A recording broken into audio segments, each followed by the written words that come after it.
When you're choosing trees for your landscaping, I recommend fruit trees. They're beautiful in the springtime when it blossoms, just absolutely gorgeous. And in fall, when it's ready to harvest, you have awesome fruit. Now, this tree is Asian pear, also called a Korean pear tree or Olympic giant.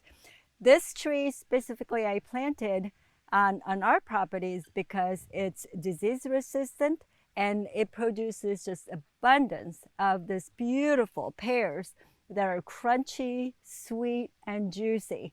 Now, when I got this tree, it was only about 5 foot tall with not many limbs. Now, what I did is I dug the ground. This is in the clay soil. I dug the ground about twice as wide and deep as the root itself. And I mixed the native soil with some compost and I put the tree in and I covered. Now the first year, it's very important that you water on a regular basis until the root is strong and established. The very next year, since I planted this tree, which was 5 foot tall, it started fruiting. So it doesn't take a long time for you to be able to get and be able to harvest fruit. Now, it's important to have a cross-pollinating tree.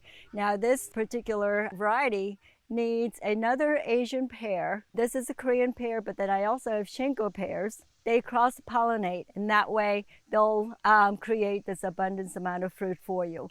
So do your research and make sure you're getting the trees that is right for your landscaping. Here we are. Oh my gosh, I'm in heaven every time I take a bite into this.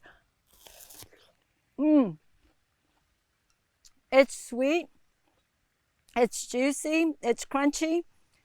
There is nothing better than this. This is just absolutely amazing. Oh my goodness. I hope you get to grow some pear trees in your garden or in your landscaping and just add just wonderful, wonderful fruit in your life.